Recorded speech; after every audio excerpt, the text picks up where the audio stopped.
Hello hello.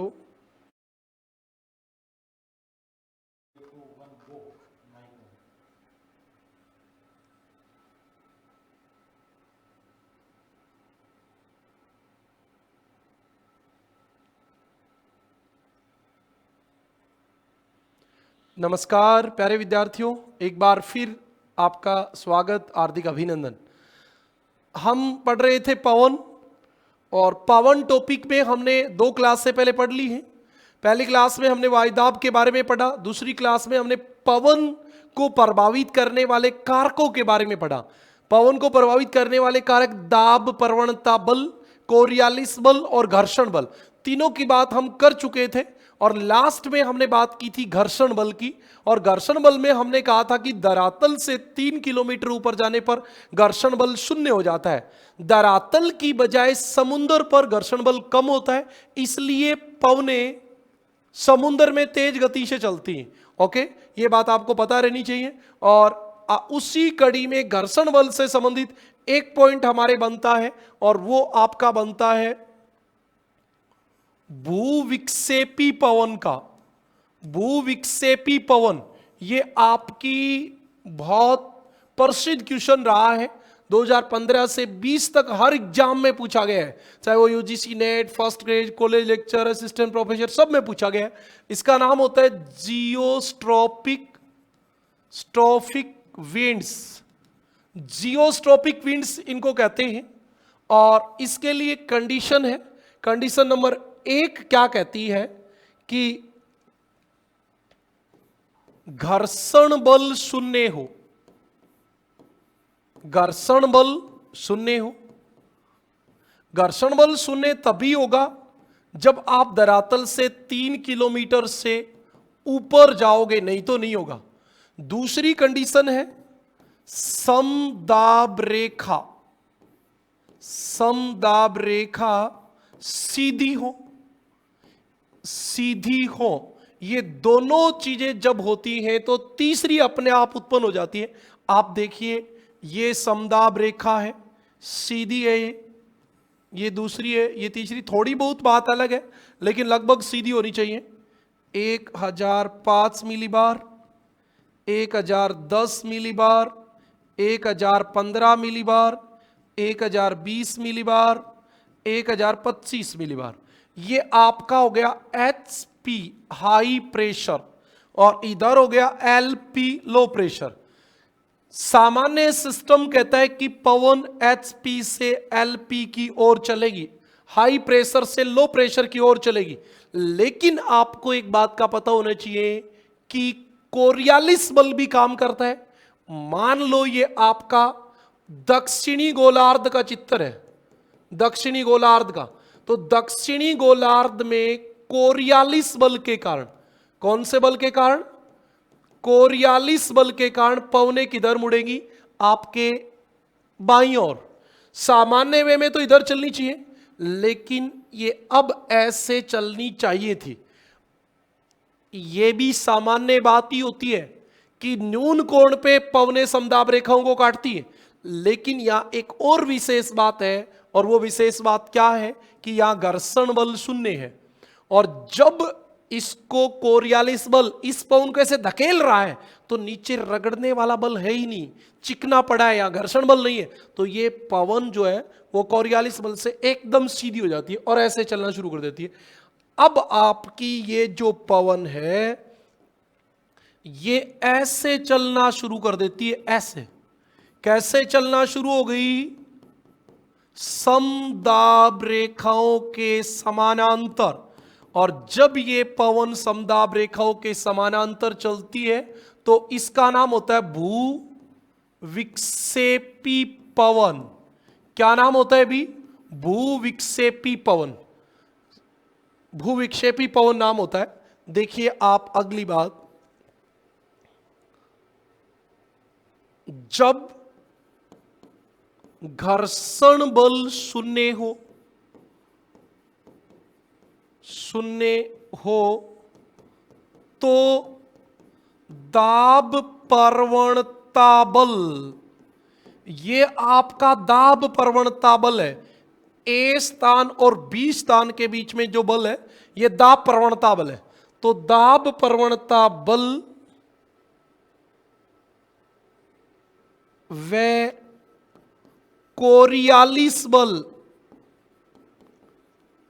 Coriolis बल, Coriolis बल जिसके कारण पवनों की दिशा में परिवर्तन होता है, कोरियालिस बल संतुलित हो जाते हैं, संतुलित हो जाते हैं तथा पवन समदाब रेखाओं के, समदाब रेखाओं के समानांतर चलती है, समानांतर चलती हैं, जिन्हें भू विक्षेपी पवन कहते हैं, भूविक्षेपी पवन कहते हैं, जिन्हें क्या कहते हैं, भूविक्षेपी पवन कहते हैं। ये आपकी पहली बात थी जिसको भूविक्षेपी पवन कहते हैं। हिंदी में कई कई बार ऐसे भी लिखा जाता है, ये जियोस्ट्रोपिक या स्ट्रोपिक, जियोस्ट्रोपिक पवन, जियोस्ट्रोपिक पवन भी कह देते हैं इसको। तो ये जियोस्ट्रोपिक पवन या जियोस्ट्रोपिक पवन भी नाम हो जाता है इसका। ठीक है जी, ये आपकी एक बात थी। आगे की बात अभी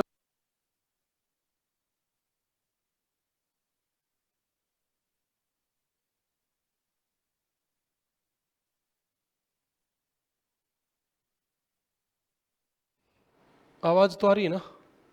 ओके, चलो अगली बात पे चलते हैं। एक बार आप कमेंट कर दीजिए कोई बच्चा यदि आवाज आ रही है तो। कोई प्रॉब्लम नहीं है, टेक्निकल आज थोड़ी बहुत दिक्कत हो गई थी। हाँ, अब हम बात पे चलेंगे दूसरी पे।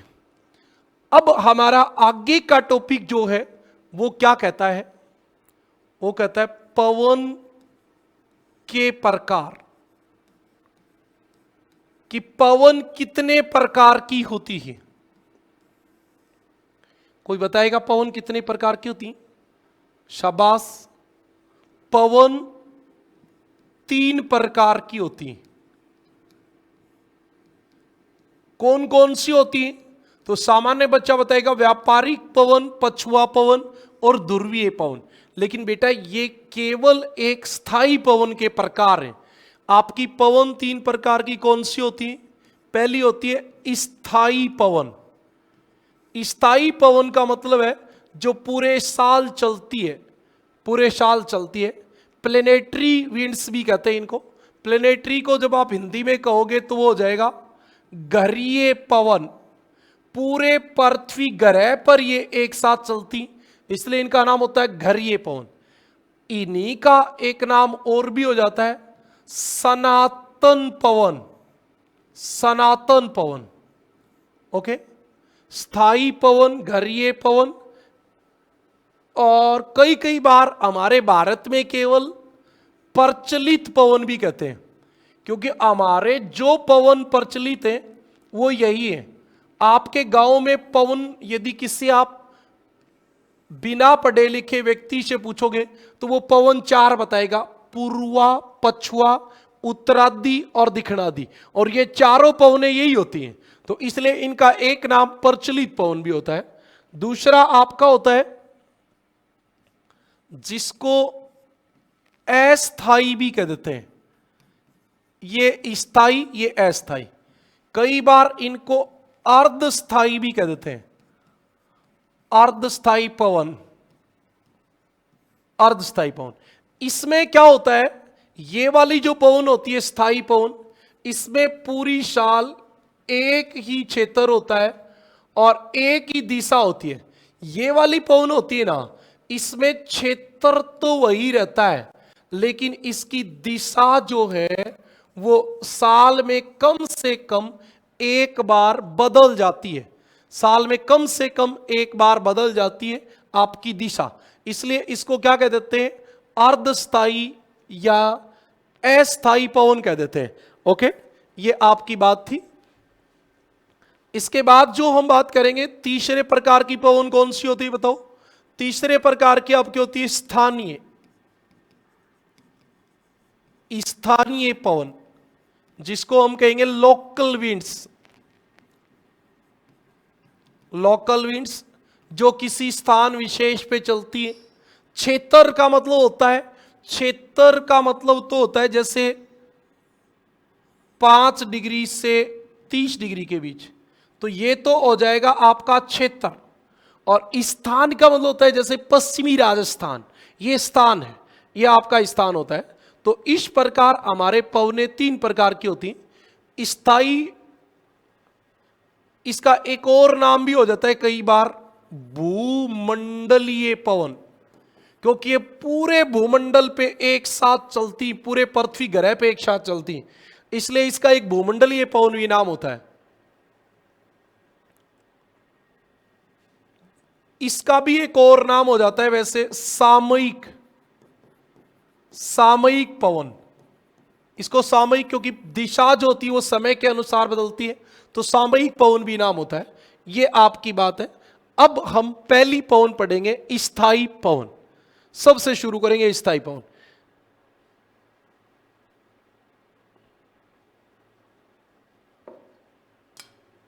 एक मिनट मैं पानी पी लेता हूं, फिर शुरू करेंगे।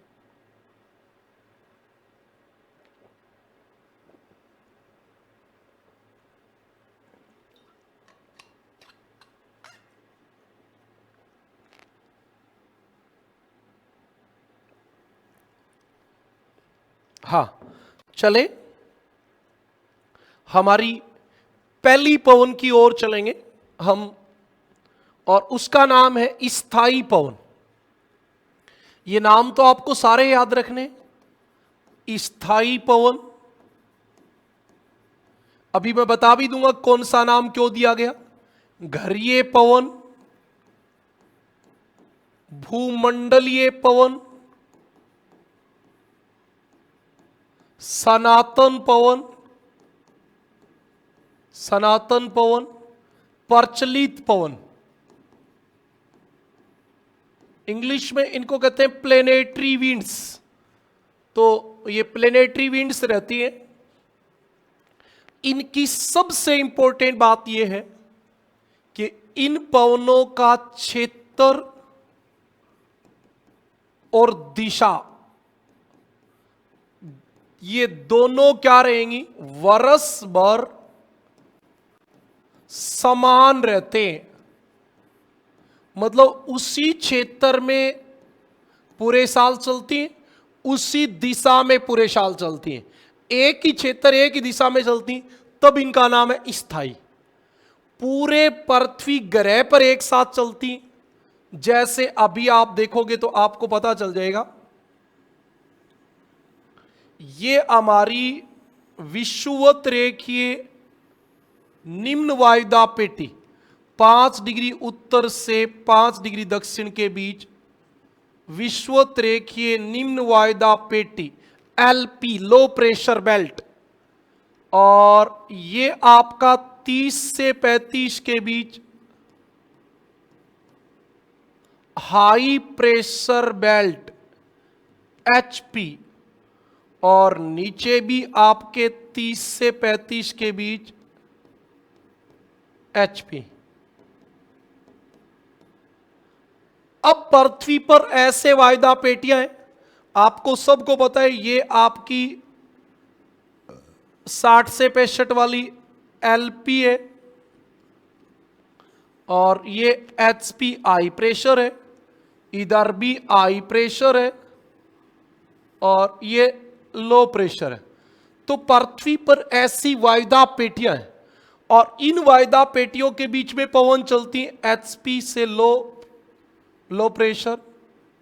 ये ऐसे पवन चलती है। ये जो पवन चलती है ये पूरी साल इसी क्षेत्र में चलती है। जैसे ये पवन 5 से 30 के बीच चलती है, तो पूरे साल 5 से 30 के बीच पूरी पृथ्वी पे एक साथ चलती है। 5 से 30 का क्षेत्र चाहे पूरी पृथ्वी पे कहीं पर भी है, सब चलती है। तो पूरे पृथ्वी ग्रह पर एक साथ चलती, भूमंडल यानी पूरी पृथ्वी पर एक साथ चलती है। सनातन का मतलब है सदा, पूरी साल, वही बात है। प्रचलित, भारत में इन पवनों का नाम ही प्रचलित होता है, परवा, पूर्वा, पिछवा या पछवा, और एक ध्रुवीय, उत्तरी ध्रुव से आती है उत्तरादि, दक्षिणी ध्रुव से आती है दक्षिणादि। ये आपकी बातें होती हैं। ओके, अभी आपको इतनी बातें समझ में आ गई क्या? एक बार बताओ।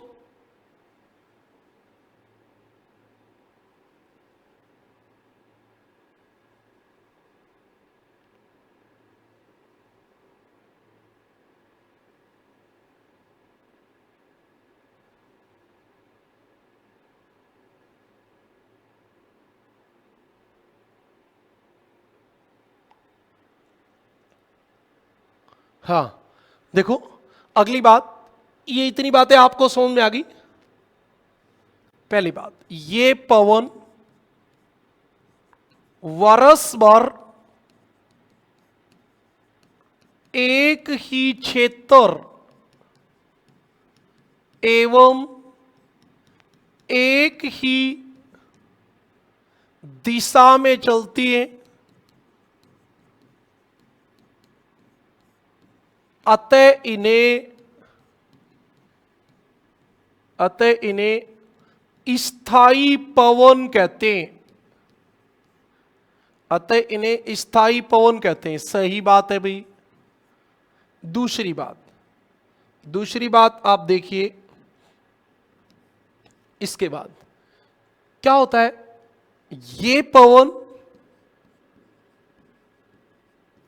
उच्च वायुदाब पेटी, ये उच्च वायुदाब पेटी, पेटी का मतलब होता है बेल्ट, बेल्ट का मतलब क्षेत्र, पूरी पृथ्वी पर ये पेटी होती है, उस पेटी से लो प्रेशर की ओर चलती है, लो प्रेशर बेल्ट की ओर चलती है। उच्च वायुदाब पेटी से निम्न वायुदाब पेटी की ओर चलती है। ये बात आपको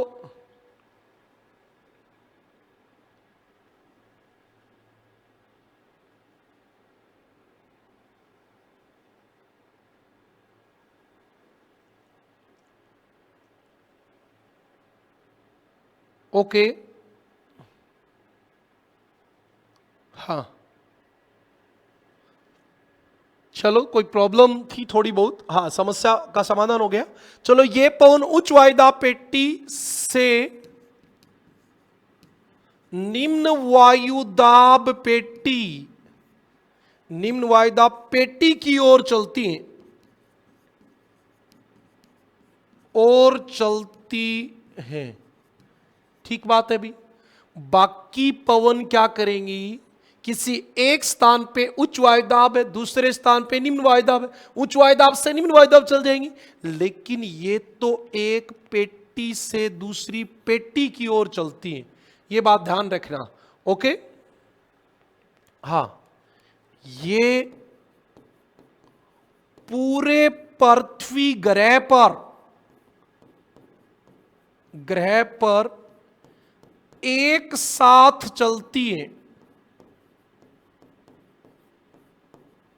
अतः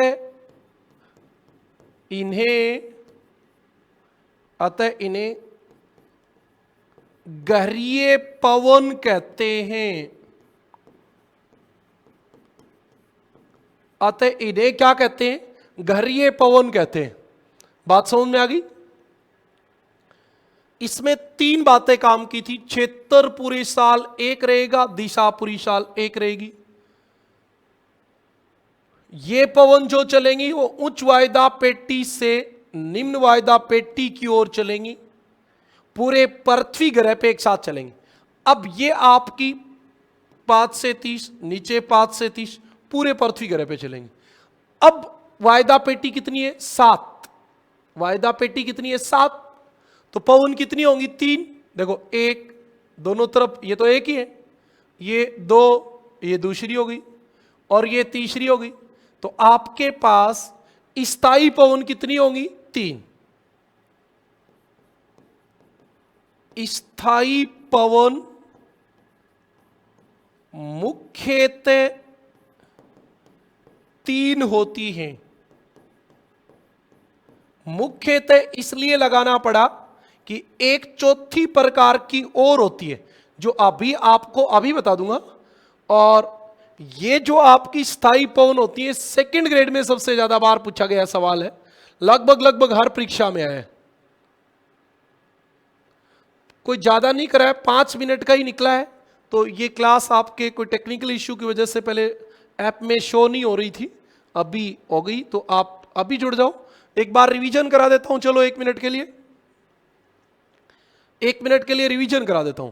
हमने शुरुआत आज की यहां से की थी, और हमने शुरू किया, सबसे पहली पवन कौन सी थी? सबसे पहले हमने भूविक्षेपी पवन की। तो भूविक्षेपी पवन में आप दोबारा पढ़ोगे तब समझ में आ जाएगा, लेकिन हमने कहा कि घर्षण बल शून्य हो, समदाब रेखा सीधी हो, तो दाब प्रवणता बल और कोरियलिस बल दोनों संतुलित हो जाते हैं, और पवने समदाब रेखाओं के समानांतर चलना शुरू कर देती है, और इन पवनों को हम भूविक्षेपी पवन कहते हैं। एक बात। दूसरी बात मैंने बताई कि पवन 3 प्रकार की होती है, स्थायी, अस्थायी और स्थानीय। ठीक है जी। फिर हमने बताई कि स्थायी पवन जो होती है वो क्या होती है? तो जो पवन पूरे साल एक ही क्षेत्र, एक ही दिशा में चलेंगी, स्थायी पवन होंगी। ये पवन उच्च वायुदाब पेटी से निम्न वायुदाब पेटी की ओर चलती है, पूरे पृथ्वी ग्रह पर एक साथ चलती है, इसलिए इन्हें घरीय पवन कहते हैं।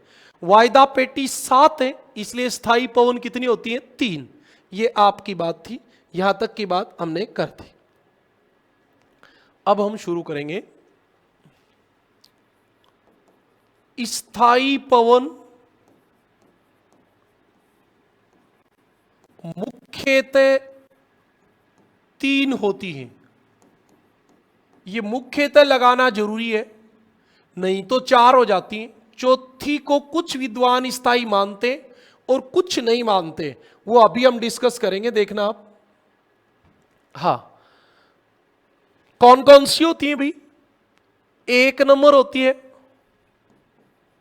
व्यापारिक पवन। कौन सी पवन होती है? व्यापारिक। 2 नंबर होती है पछुआ। पछुआ को कहते हैं वेस्टर्लीज, व्यापारिक को कहते हैं ट्रेड पवन या ईस्टर्लीज। और तीसरी होती है ध्रुवीय पवन। ये 3 पवन आपकी स्थायी पवन होती है। 3 ही क्यों होती है सर? ये 4 क्यों नहीं हुई, 5 क्यों नहीं हुई, 6 क्यों नहीं हुई? तो इसके पीछे रीजन ये है कि आपको एक बात का पता होगा, पृथ्वी पर 7 वायुदाब पेटी पाई जाती। पहली वायुदाब पेटी है 5 डिग्री उत्तर से 5 डिग्री दक्षिण के बीच, विषुवत रेखीय निम्न वायुदाब पेटी, लो प्रेशर बेल्ट। दूसरी आपकी वायुदाब पेटी है 30 से 35, उपोषण उच्च वायुदाब पेटी, हाई प्रेशर बेल्ट। फिर आपकी उप ध्रुवीय निम्न वायुदाब पेटी 60 से 65 LP, लो प्रेशर। और फिर आपकी ध्रुवीय HP, हाई प्रेशर बेल्ट। ये आपकी ध्रुवीय HP बेल्ट हो जाएगा।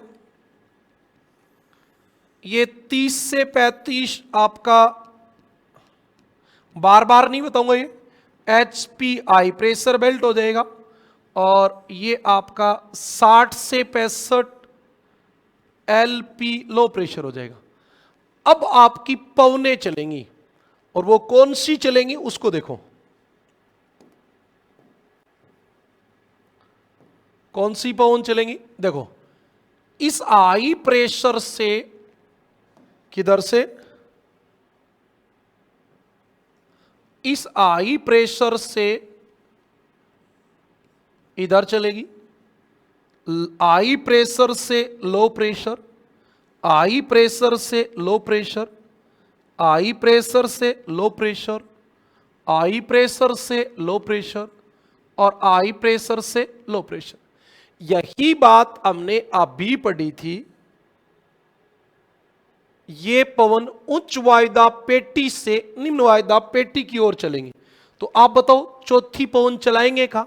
चौथी की तो हमारे पास ऑप्शन ही नहीं बचा। हमारे पास ऑप्शन ही इतने का बचा है। क्यों? हमारे पास इससे ज्यादा का ऑप्शन ही नहीं बचा भाई। वायुदाब पेटी 7 है, तो पवन कहां से चलाएंगे? ज्यादा नहीं चल पाएंगे। हाँ,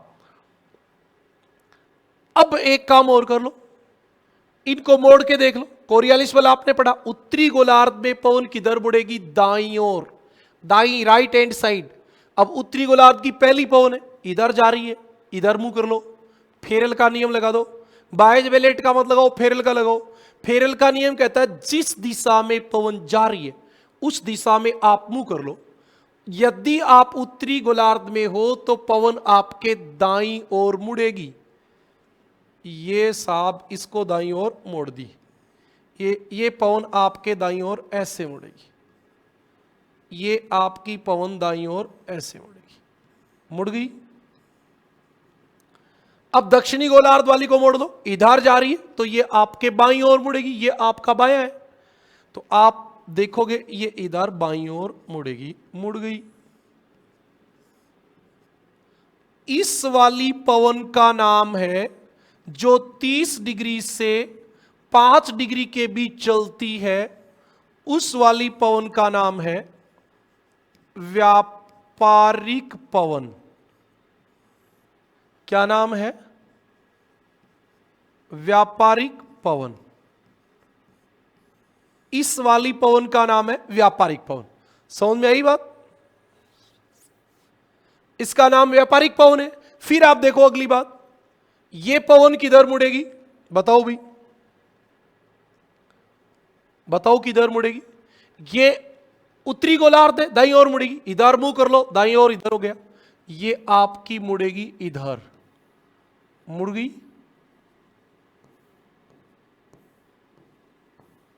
और ये किधर मुड़ेगी? बाईं ओर, इधर मुंह करके बाईं ओर मोड़ दो, ये आपकी बाईं ओर मुड़ गई, मुड़ गई, मुड़ गई। ये आपकी है पछुआ। ये क्यों पछुआ है वो अभी पता चल जाएगा। दोनों गोलार्धों में ये पश्चिम से चल रही है इसलिए पछुआ है। इस पूरे मामले को पढ़ने की जरूरत नहीं पड़ेगी आपको, आपने यदि मेरी बात को ध्यान से सुन लिया तो।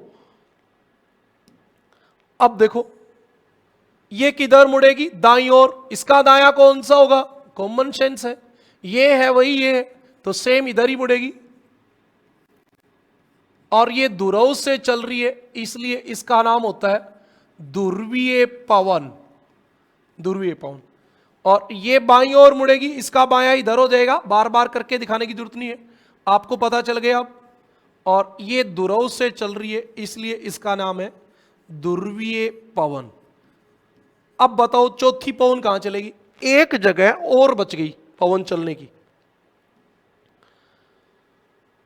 देखो वो कहां बच गई? वो बच गई आपके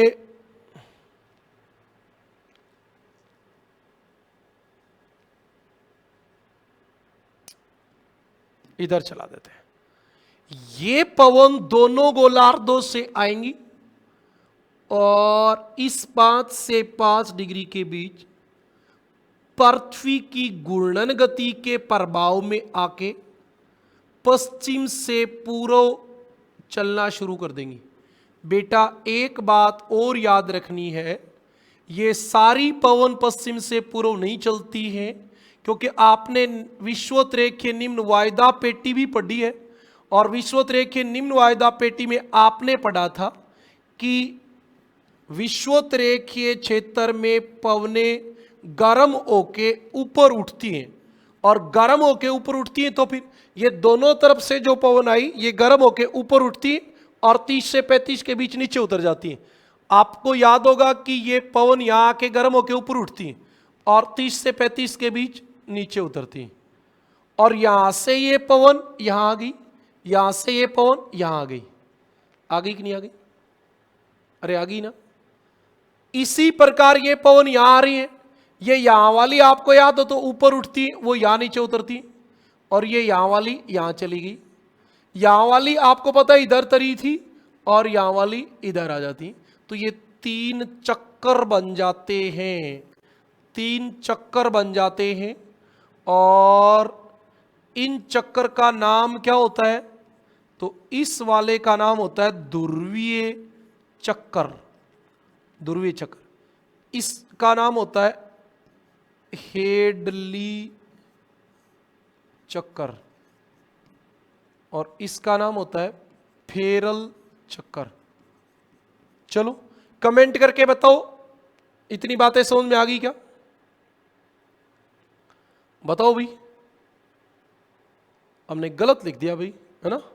हाँ गलत लिख दिया। कैसे लिख दिया? ये तो अब मिटना भी मुश्किल है। ये फेरल बीच में आएगा, फेरल बीच में आएगा।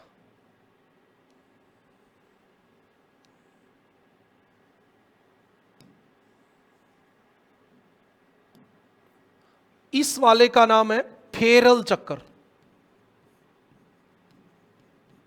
इसका नाम क्या है? हेडली चक्कर। हेडली चक्कर, इसकी खोज हेडली ने की थी, तो इसका नाम भी क्या होगा? हेडली चक्कर।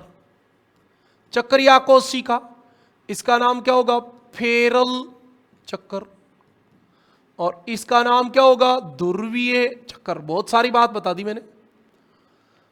अब एक्चुअली क्या होता है कि लगभग लगभग ये जो दोनों तरफ से व्यापारिक पवन आती हैं, ये दोनों टकराती, इनका 90% भाग ऊपर चला जाता है, लेकिन 10% भाग इधर चला जाता है। और इस पवन का नाम होता है, आपको पता होना चाहिए, इस पवन का नाम क्या होता है जो यहां चल रही है? इसका नाम होता है विषुवत रेखीय निम्न वायु। ओहो हो गलत भाई, सॉरी सॉरी सॉरी। विषुवत रेखीय पछुआ पवन। पछुआ क्यों? क्योंकि पश्चिम से पूर्व चल रही है। लेकिन कुछ विद्वान इन पवनों को क्या नहीं मानते? स्थायी पवन नहीं मानते। ये चलती तो पूरे साल है, पूरे साल एक ही क्षेत्र में चलती हैं, लेकिन ये उच्च वायुदाब पेटी से निम्न वायुदाब पेटी की ओर नहीं चलती, पृथ्वी की घूर्णन गति के कारण चलती हैं। तो कुछ विद्वान इन पवनों को स्थायी पवन मानते हैं, तो वो तो 4 नंबर स्थायी पवन मान लेते हैं। इसलिए हमने यह वर्ड यूज किया कि मुख्यतः स्थायी पवन 3 प्रकार की होती है। एक बार आप लोग कमेंट करें भी, जो लाइव देख रहे हैं वो, कि ये एक तो ये ग्रीन वाला मार्कर दिख तो रहा है ना आपको, एक बात। और दूसरी बात आप ये बताएं, क्या आपको इतनी बातें समझ में आ गई?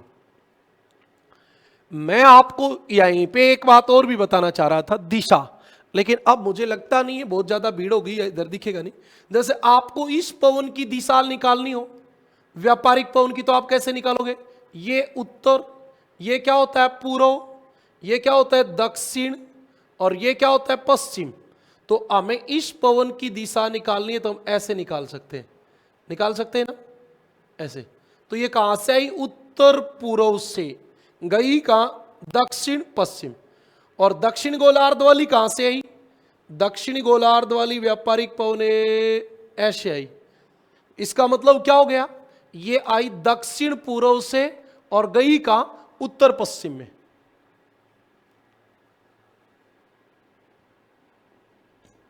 कम दिख रहा है, ये ग्रीन वाला दिख ही नहीं रहा।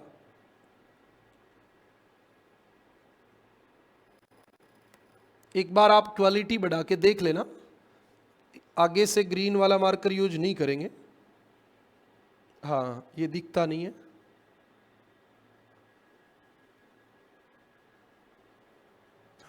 रेड, ब्लैक और एक ये वाला भी ठीक दिख जाता है ना? बाकी मार्कर कम दिखते हैं। ओके चलो शुरू करते हैं। अगली बात पे चले। अब हम शुरू करेंगे पहली पवन से। हाँ धीरे धीरे सब बातें समझ में आ जाएंगी। और इसको हमने नाम नहीं दिया है, तो याद रखें, स्थायी पवन में नाम नहीं देंगे हम। वैसे है तो ये विषुवत रेखीय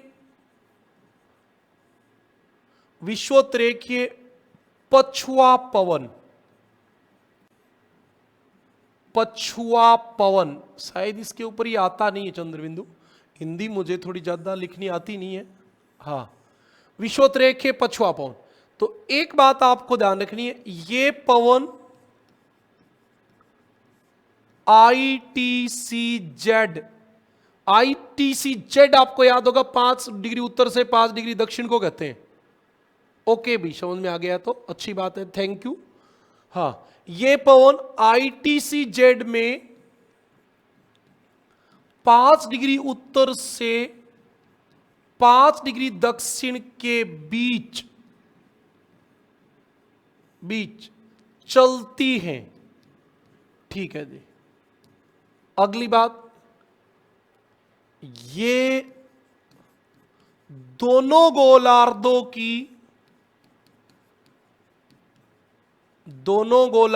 की व्यापारिक पवन होती है, व्यापारिक पवन होती हैं जो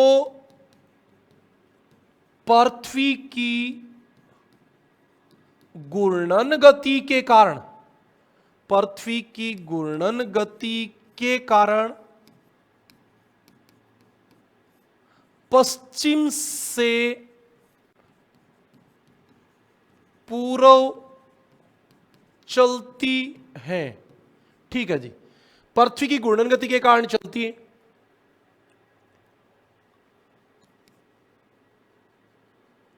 ये पवन वर्ष भर एक ही क्षेत्र एवं एक ही दिशा में चलती है, एक ही क्षेत्र और एक ही दिशा में चलती है। ठीक है, लेकिन याद रखना है, परंतु ये उच्च वायु दाब पेटी से निम्न वायुदाब पेटी की ओर, निम्न वायुदाब पेटी की ओर नहीं चलती है, पेटी की ओर नहीं चलती है। अतः कुछ विद्वान इन्हें स्थायी पवन नहीं मानते हैं। यह बात थी भाई, इसलिए हमने कहा कि स्थायी पवन मुख्यतः 3 प्रकार की होती है। ठीक है, वैसे स्थायी पवन है, ये भी चौथी स्थायी पवन है। आप इस बात को भी याद रखने, यह स्थायी पवन है, 4 नंबर की स्थायी पवन है। जरूरत पड़े तो 4 नंबर पे काम ले लेना, नहीं पड़े तो कोई जरूरत नहीं है। अब एक बात और पूछ लेता है एग्जामिनर कई बार, कौन सी 2 पवन आपस में टकराती है? व्यापारिक पवन, एक आपको बताएगा ध्रुवीय पवन और पछुआ पवन, ध्रुवीय पवन और पछुआ पवन। कई बार क्वेश्चन ऐसे पूछ लेता है, 60 से 65 डिग्री अक्षांशों के बीच कौन सी पवन आपस में टकराती है? बता दो। कौन सी 2 पवन एक ही क्षेत्र से चलती है? तो व्यापारिक और पछुआ एक ही जगह से चलती, दोनों एक ही जगह से चलती। ऐसे अब आपको जो चित्र में दिख रहा है वो कुछ भी पूछा जा सकता है घुमा फिरा के। आपको प्रैक्टिस में क्वेश्चन देंगे तो आपको और बातें समझ में आ जाएंगी। ओके, इतनी बातें समझ में आ गई तो एक बार कमेंट कर दो, आगे की बात बता देता हूं। एक आपको बताएगा, हाँ जी,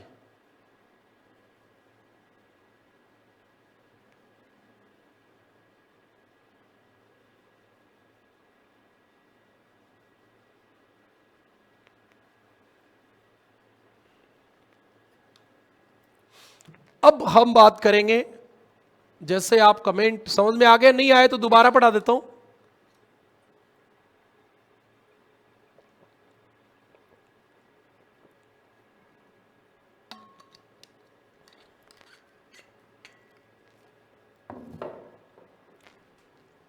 हाँ जी, चलते हैं आगे समझ में। तो अब हम चलेंगे 1 नंबर पवन के पास, और 1 नंबर पवन हमारी है व्यापारिक पवन। क्यों भाई? व्यापारिक पवन बहुत आसान बात है, इधर आप समझें इसको। अब हम एक छोटा सा डायग्राम साथ साथ बनाते चलेंगे, जितना हमें जरूरत होगा उतना ही। ये 5 डिग्री उत्तर से 5 डिग्री दक्षिण,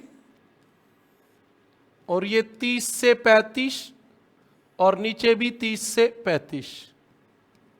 आपको पता है इधर हाई प्रेशर होता है, इधर भी हाई प्रेशर होता है, और इधर एलपी होता है। ये साउथ, ये नॉर्थ। पवन कहां से कहां चलेगी? यहां से। किधर मुड़ेगी? इधर। अब आपको इधर मैं दिशा और क्लियर कर देता हूं। ये दाईं और बाईं ओर मोड़ने के बाद आप ऊपर लिखोगे उत्तर, नीचे दक्षिण, इधर पूर्व और इधर पश्चिम। अब देखो, ये हमारी पवन यहां से यहां आ रही है ना।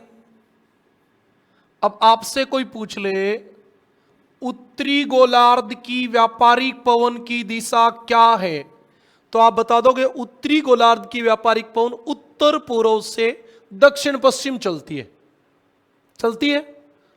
ये वाली देखो दक्षिणी गोलार्ध वाली, ये इधर चलती है। इधर चलने का मतलब ये दक्षिणी गोलार्ध वाली दक्षिण पूर्व से उत्तर पश्चिम चलती है ना। क्लियर हो गई? अब यही बातें आपको बार बार बतानी है बस, और कुछ भी नहीं है इस टॉपिक में, कुछ भी। पहली बात, ये पवन कहां से कहां चलती है बताओ? ये पवन उपोषण उच्च वायुदाब पेटी से विषुवत रेखीय निम्न वायुदाब पेटी की ओर चलती है। सही बात है कि नहीं है बताओ? ये कोई बात हम कहीं से लाए हैं क्या बताओ? नहीं लाए, ये हमारे पास थी। ये हमें पता ही है कौन सी वायुदाब पेटी है, उपोषण उच्च वायुदाब पेटी। ये कौन सी वायुदाब पेटी है, उपोषण उच्च वायुदाब पेटी। और ये कौन सी पेटी है, विषुवत रेखीय निम्न वायुदाब पेटी। तो हमने कोई चीज नहीं जोड़ी, जो थी वो की वो बताई है। अब आप इसको अक्षांशों के अनुसार बता दो। तो ये पवन 30 डिग्री से 5 डिग्री के बीच चलती है। सही बात है साहब। अब बताओ, पृथ्वी पर 3 कटिबंध होते हैं। एक का नाम होता है उष्ण कटिबंध, तो कर्क रेखा से मकर रेखा उष्ण, आगे शीतोष्ण और आगे शीत, और 3 ही पवन है हमारे पास, एक व्यापारिक, एक पछुआ और एक ध्रुवीय। तो ये कौन सी पवन होगी? व्यापारिक पवन उष्ण कटिबंध में चलने वाली, उष्ण कटिबंध में चलने वाली स्थायी पवन है। स्थायी पवन है। ये 3 बात तो एक ही बात पे लिखी हमने कि ये चलती कहां है, बस कोई दिमाग लगाने की जरूरत ही नहीं है, इतनी बातें आपको पता ही है। कोई किंतु परंतु वाला में मैटर ही नहीं है। अब आप आ जाओ 2 नंबर बात पे, और 2 नंबर बात इसमें सबसे इंपॉर्टेंट होती है दिशा। दिशा आप बताओ, उत्तरी गोलार्ध में दिशा क्या है? उत्तरी गोलार्ध में दिशा बता दो, और फिर दक्षिणी गोलार्ध में। जल्दी आप कमेंट करके लिखोगे तो मैं समझ जाऊंगा कि आपको समझ में आ गई, और नहीं फिर नहीं आई।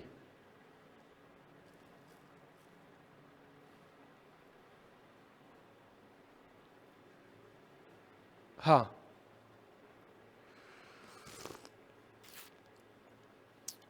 जल्दी से बता दो।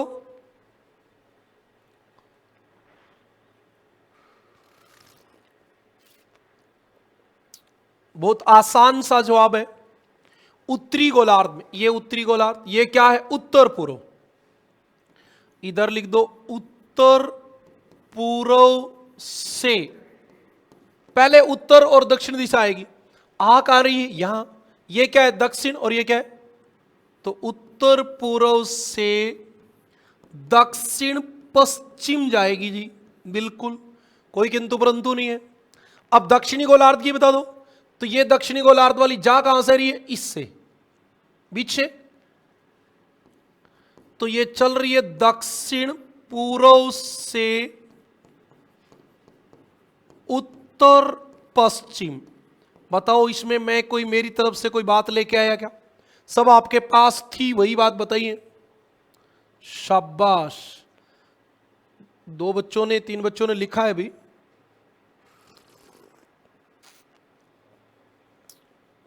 पूनम बिश्नोई, बेटा समझ में आ गई बात यहां तक?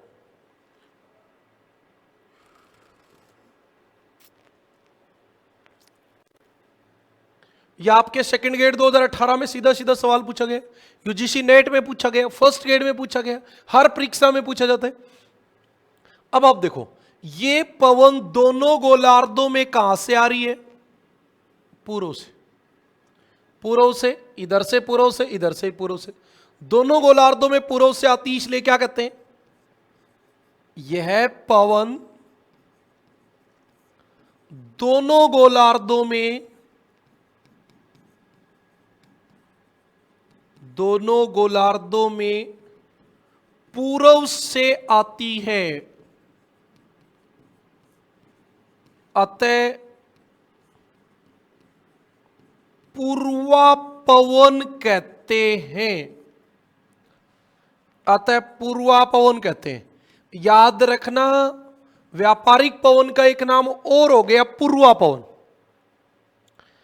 इतनी बातें समझ में आई तो एक बार आप मुझे बता दो, इससे आगे की बात ज्यादा मुश्किल है नहीं, यही मुश्किल है।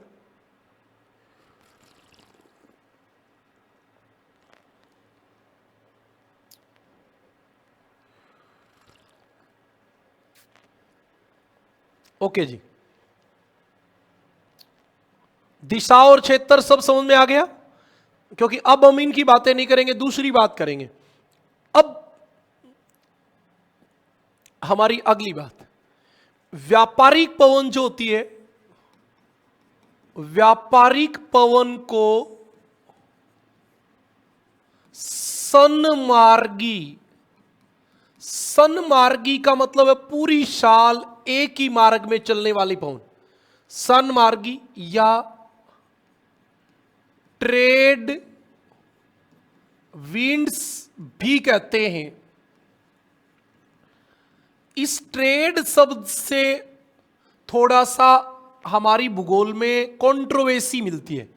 कुछ किताब तो कहती हैं कि ये ट्रेड शब्द जो है, ये ट्रेड, ये व्यापार वाला है। कुछ विद्वान तो कहते हैं कि ट्रेड शब्द व्यापार वाला है,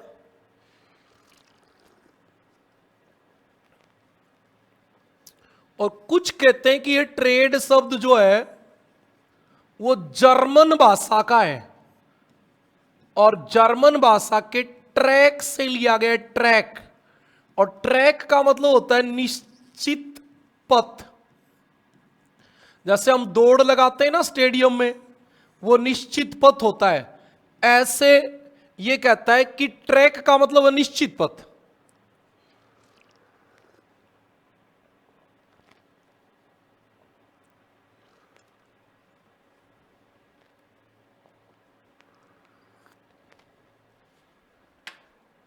हाँ जी, अब शुरू करेंगे हम। थोड़ा सा आज 2-3 बार क्लास सही नहीं चल पाई, एनर्जी लेवल थोड़ा कमजोर हो गया था। चाय पी, अब वापिस 1.5 घंटे, अगले 1.5 घंटे तक लगातार शानदार पढ़ेंगे। जल्दी आप लोग जवाब दीजिए, कमेंट कीजिए। अपनी बात नहीं समझ में आए तो मुझे बताइए। बहुत आसान टॉपिक है, कहीं समस्या का कोई मतलब ही नहीं है। आप केवल मेरी बात को समझते रहे तरीके वाइज। हाँ, दोनों बातें। तो अभी क्या है, ट्रेड शब्द जर्मन भाषा के ट्रैक शब्द से लिया गया है, ट्रैक शब्द से लिया गया है, से लिया गया है। जिसका अर्थ है, जिसका अर्थ है निश्चित या निर्दिष्ट पथ, मतलब पूरी साल एक ही रास्ता, एक ही पथ, और इसी के नाम पे इसको ट्रैक विंड्स, ट्रेड विंड्स नाम दिया गया। ये पवन वर्ष भर एक ही क्षेत्र, या आप इसको मार्ग शब्द उपयोग कर दे तो थोड़ा सा इसमें मिल जाएगा, एक ही मार्ग से चलती है, अतः इन्हें सन्मार्गी पवन व ट्रेड पवन कहते हैं। ऐसा भी कहा जाता है कि प्राचीन काल में जो पालयुक्त जहाज होती थी, वो जो इन क्षेत्रों में चलती थी तो इन पवनों के अनुसार चलती थी, है ना, ऐसा भी कहा जाता है। और इसका मतलब ये होता है कि ये पवनें व्यापार में सहायक थी, ऐसा भी माना गया है। ये पवन व्यापार या व्यापारिक मार्गों में भी सहायक रही। सही बात है ये, लेकिन ज्यादा शब्द जर्मन शब्द वाली बात पे है। ठीक है जी, ये बात भी क्लियर होगी। अब क्या ये पवन वर्षा करेगी बताओ? तो आप एक बात, वो गांव में एक कहावत होती है ना कि गांठ पल्ले बांध लो, पल्ले के गांठ बांध लो चौकस। ये नियम होता है, कोई भी पवन अपने उत्पत्ति स्थान से ध्रुव की ओर जाएगी, आगे जाने पर ठंडी होगी, और ठंडी होगी तो क्या करेगी? वर्षा करेगी। कोई भी पवन अपने उत्पत्ति स्थान से विषुवत रेखा की ओर जाएगी तो आगे तो तापमान बढ़ेगा, तापमान बढ़ेगा तो पवन गर्म होगी, और गर्म होगी तो वर्षा नहीं करेगी। कोई भी पवन जो विषुवत रेखा की ओर जाएगी वो वर्षा नहीं करेगी, जो ध्रुवों की ओर जाएगी वो वर्षा करेगी।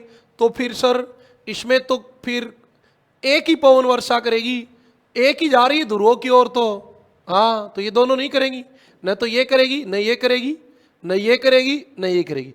तो इन तीनों में से केवल पछुआ पवन वर्षा करेगी, बाकी वर्षा नहीं करेंगी। ये बात आपको ध्यान रख लेनी है, बात समझ लेनी है। ये पवन जो जो आगे बढ़ती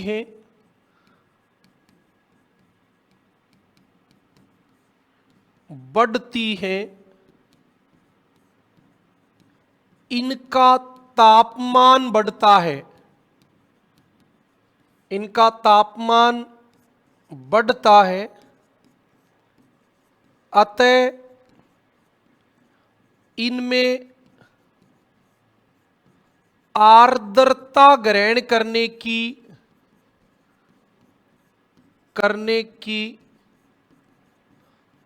क्षमता बढ़ती जाती है, अतः ये वर्षा बहुत कम करती हैं, वर्षा बहुत कम करती हैं। आप कहने को ये भी कह सकते हैं कि वर्षा नहीं करती है, लेकिन हम डायरेक्टली ऐसा कहते नहीं। ठीक है जी, अब हमारे एक बात और दिमाग में आ गई।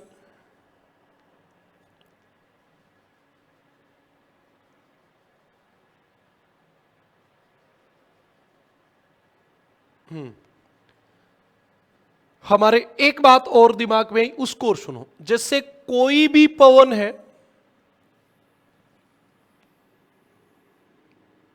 ये 0 डिग्री है, ये 30 से 35 है, 30 से 35, नीचे भी 30 से 35 है, और इधर एक कॉन्टिनेंट है ये वाला। हम केवल इसको इतना सा देख लेंगे, है ना। तो यहां ये पवन इधर से आएंगी, आएंगी ना, और यहां ये पवन इधर से आएंगी। ये अफ्रीका का कौन सा तट है? पूर्वी तट, पूर्वी तट। अब ये पवन यही आगे चलेंगी, चलेंगी कि नहीं चलेंगी? यही पवन आगे चलेंगी, तो ये पश्चिमी तट जो है वहां क्या बन जाएंगे? मरुस्थल। इन पश्चिमी तटों पे क्या बन जाएंगे? मरुस्थल। क्यों बन जाएंगे? क्योंकि ये पूर्व से आएंगी तो समुद्र से पानी लेके आएंगी, तो पूर्वी तट पे तो थोड़ी बहुत बारिश कर देंगी, लेकिन पश्चिमी तट एकदम शुष्क रहेगा। याद रखना, ये पवन महाद्वीपों के पूर्वी तट पर थोड़ी बहुत वर्षा करती है, थोड़ी बहुत वर्षा करती है, परंतु जो जो महाद्वीपों के पश्चिमी भाग में पहुंचती हैं,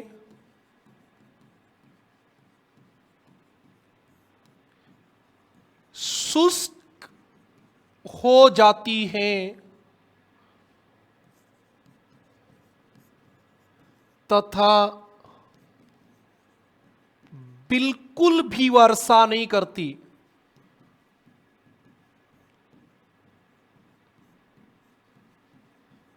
बिल्कुल भी वर्षा नहीं करती है, तो फिर तो क्या स्थिति होगी? तो स्थिति यही होगी, अतः व्यापारिक पवनों के क्षेत्र में, व्यापारिक पवनों के क्षेत्र में महाद्वीपों के पश्चिमी भाग में उष्ण मरुस्थल पाए जाते हैं। जितने भी मरुस्थल है वो सब महाद्वीपों के पश्चिमी भाग में मिलेंगे। यदि आपके पास एटलस है तो आप अपनी एटलस में शुरू हो जाओ, और सबसे पहले आप उत्तरी अमेरिका में देख लो। उत्तरी अमेरिका में मोजावे सोनरेन, इसी 30 डिग्री तक महाद्वीप के पश्चिमी भाग में मरुस्थल है। आप दक्षिण अमेरिका में आ जाओ, आपको यहां पे मिलेगा ये रहा आटाकामा मरुस्थल, महाद्वीप के पश्चिमी भाग में है। आप आ जाओ अफ्रीका में, ये रहा सहारा मरुस्थल, ये रहा नामीब मरुस्थल, ये रहा कालाहारी मरुस्थल। इन्हीं क्षेत्रों में महाद्वीपों के पश्चिमी भाग में ये आपका ऑस्ट्रेलिया आ गया। ये पूरा पश्चिमी भाग मरुस्थल का है। महाद्वीपों के पश्चिमी भाग में उष्ण कटिबंध में मरुस्थल पाए जाते हैं, क्योंकि व्यापारिक पवनें महाद्वीपों के पश्चिमी भाग में बिल्कुल भी वर्षा नहीं करती। जैसे सारे नाम बता देता हूं, थार भारत वाला, सहारा अफ्रीका वाला, सोनरेन मोजावे उत्तरी अमेरिका वाले मरुस्थल, आटाकामा दक्षिण अमेरिका का मरुस्थल, कालाहारी दक्षिण अफ्रीका का मरुस्थल, ग्रेट सैंडी डेजर्ट ये ऑस्ट्रेलिया का मरुस्थल। आपको अभी तक मैंने मरुस्थल उत्पन्न होने के दो कारण बता दिए। एक 30 से 35 पेटी में मैंने बताया था जहां पवन नीचे उतरेगी वहां एक बात तापमान ज्यादा होगा, दो नंबर बादल नहीं होंगे तो दिन का तापमान ज्यादा रात्रि का कम होगा, बारिश नहीं होगी, और तापीय अपक्षय के कारण धरातल रेतीला हो जाएगा और आपको रेतीले मरुस्थल पाए जाएंगे। यह भी मैंने आपको बता दी थी। दूसरी बात यह बता दी। तीसरी आगे चल के मैं आपको बताऊंगा कि जिन महाद्वीपों के किनारों पर ठंडी जलधारा बहती है, जिन महाद्वीपों के किनारों पर ठंडी जलधारा बहती है, वो भी मरुस्थल बनने का एक कारण है। आप बताओ कैसे, कमेंट करके, फिर मैं बताऊंगा। ओके, ये पवन वर्षा नहीं करती, ये बात भी ठीक है। और कोई बात? एक बात और याद रखें, हां, स्थायी पवनों में, यानी कि स्थायी पवन 3, व्यापारिक पछुआ ध्रुवीय। स्थायी पवनों में व्यापारिक पवन सबसे स्थायी एक सुदृढ़, हम सुदृढ़ का मतलब क्या होता है? बहुत मजबूती के साथ वह नियमित चलती हैं। ये आपके आरपीएससी फर्स्ट ग्रेड में 2025 में जब पेपर होगा तब ये क्वेश्चन आएगा, क्योंकि बाकी सारे क्वेश्चन आरपीएससी ने दे दिए। अब यही बचा है कि स्थायी पवनों में कौन सी पवन सबसे नियमित, सबसे सुदृढ़ और सबसे स्थायी होती है। तो वो आपकी होती है व्यापारिक पवन, क्योंकि ये वायदा पेटी केवल ऊपर नीचे हो सकती है, लेकिन 30 से 35 वाली और विषुवत रेखा वाली कभी पेटी कमजोर नहीं होती। सूर्य चमकेगा ही चमकेगा, विषुवत रेखा की पवनें ऊपर उठेंगी उठेंगी, 30 से 35 के बीच नीचे उतरेंगी उतरेंगी, व्यापारिक पवन हमेशा चलती रहेंगी। ये कभी डिस्टर्ब नहीं होती। ये सबसे स्थायी और सबसे सुदृढ़ और सबसे नियमित पवन है। ये बात आपको याद रखना है, ठीक है जी। अच्छा, एक बात और बच गई, वो आपको बार बार बताइए, अभी एक बार फिर बता देता हूं, एक बार फिर बताएंगे, फिर अगली में हम सीधा बता देंगे। ये आपकी विषुवत रेखीय निम्न वायुदा पेटी, ये 30 से 35 उच्च वायुदा पेटी, ये 30 से 35 उच्च वायुदा पेटी। आपको एक बात का पता होना चाहिए, ये क्या होती है? LP low pressure, HP high pressure, high pressure. आपको मैंने बताया विषुवत रेखा से पवनें गर्म होके ऊपर उठती है, 30 से 35 के बीच नीचे उतरती हैं, और 30 से 35 के बीच क्या हो जाता है? उच्च वायुदाब, और विषुवत रेखा पे क्या होता है? निम्न वायुदाब। यहां आपकी कौन सी पवन चलती है? ये पवन चलती है व्यापारिक, ये ऐसे चलती हैं, चलती कि नहीं चलती? ये वाली ऐसे चलती हैं। ये एक पूरा चक्कर हो गया, और इस चक्कर की खोज हेडली महोदय ने की थी। हेडली किसने की थी? हेडली ने, और इसलिए इसका नाम होता है हेडली कोशिका। इसका नाम क्या होता है? हेडली कोशिका।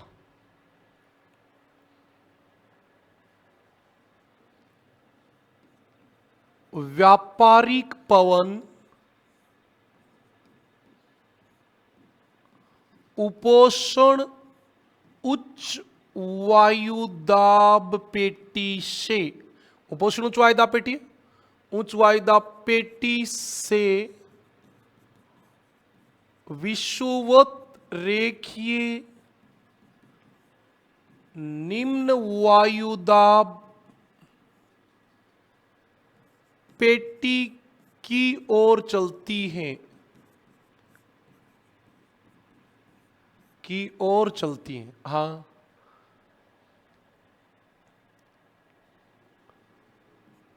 फिर क्या होता है? विषुवत रेखीय पेटी में ये गर्म होकर ऊपर उठती हैं तथा उपोषण उच्च वायुदाब पेटी में, उपोषण उच्च वायुदाब पेटी में नीचे उतरती है तथा पुनः विषुवत रेखा की ओर चलती। ठीक है जी, इसका मतलब क्या हो गया? ये तो लगातार चक्कर काटती रहती है, जिससे क्या बनता है? प्रत्यक्ष। प्रत्यक्ष का मतलब होता है डायरेक्ट। प्रत्यक्ष व स्थायी, मतलब चाहे गर्मी सर्दी कुछ भी हो, लगातार रहेगा। स्थायी कोष, इसी को इंग्लिश में सेल कह देते हैं, तो सेल, CLL सेल, तो सेल भी कह देते हैं, कोष या सेल या कोशिका। हिंदी में तो बहुत सारे नाम होते हैं ना, चक्कर, जिससे प्रत्येक स्थायी कोष, सेल, कोशिका चक्कर बनता है।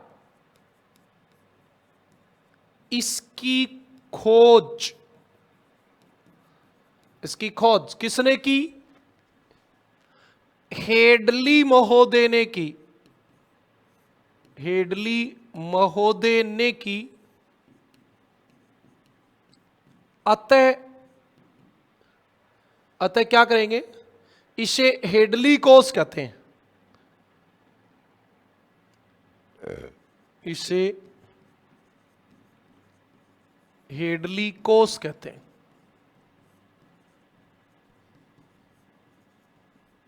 और कोई बात रहे तो बताओ। इतनी बात समझ में आ गई क्या आपको? एक बार आप कमेंट करके बताएं मुझे, जो बच्चे लाइव हैं वो, कि ये बात समझ में आ गई क्या?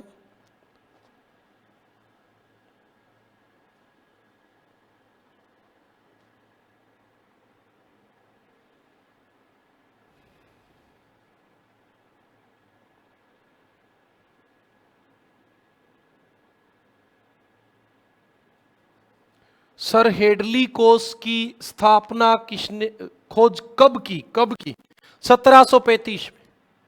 इसकी खोज कब की थी? 1735 में। हेडली कोष की खोज 1735 में की। इसीलिए मैं कहता हूं, रे आप कमेंट करो, आप कमेंट करो। कोई क्वेश्चन पूछोगे तभी तो मुझे पता चलेगा आप और क्या चाह रहे हो।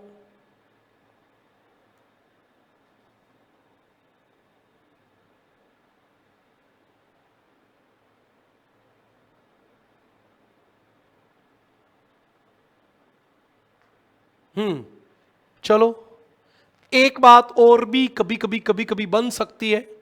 ये जो ऊपर पवन चल रही है ना, ये जो ऊपर चल रही, नीचे तो ये चल रही है, इसका नाम है व्यापारिक। इसका नाम क्या है? व्यापारिक। तो इसका प्रति व्यापारिक पवन भी नाम दे सकते हो आप, प्रति व्यापारिक पवन। तो प्रति व्यापारिक पवन कहां चलती है? प्रति व्यापारिक पवन 5 डिग्री से 30 डिग्री की ओर चलती है। बेटा, प्रति व्यापारिक पवन 5 डिग्री से 30 डिग्री की ओर।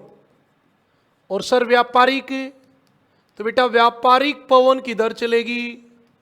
व्यापारिक पवन चलेगी 30 डिग्री से 5 डिग्री की ओर। बिल्कुल, ये 30 से 5 की ओर चलेगी। और वो 5 से 30 की ओर चलेगी।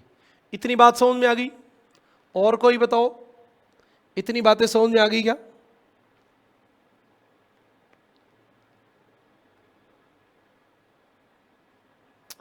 अच्छा, ये जो है ये स्थायी कोष का मतलब होता है लगातार रहती है। हाँ, इतनी बातें हमारी क्लियर हो गई।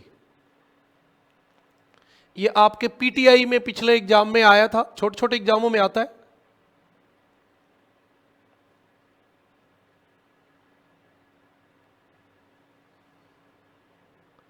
एक बार एक सवाल और भी पूछा गया अभी। हाँ, क्या पूछा गया था, मेरे अभी याद आया। कौन सी पवन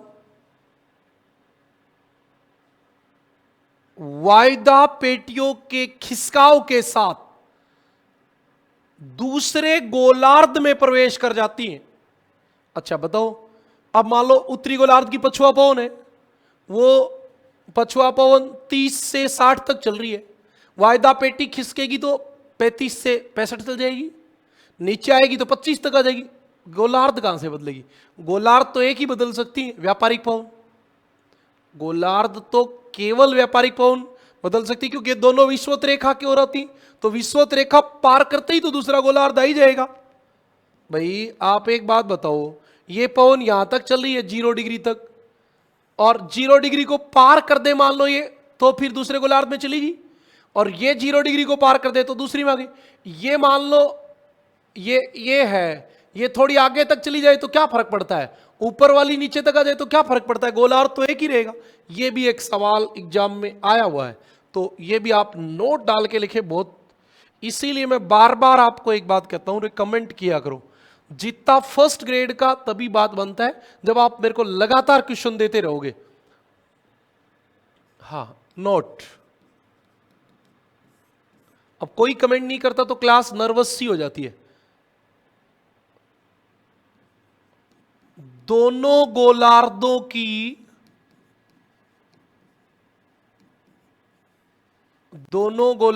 की व्यापारिक पवन, मतलब दोनों गोलार्धों में जो व्यापारिक पवन है वो कहां चलती है, कहां मिलती है? ITCZ में मिलती है। आप चाहे तो ये कह दो विषुवत रेखा पे मिलती है, एक ही बात है। जब ITCZ सूर्य के साथ उत्तरायण व दक्षिणायन होता है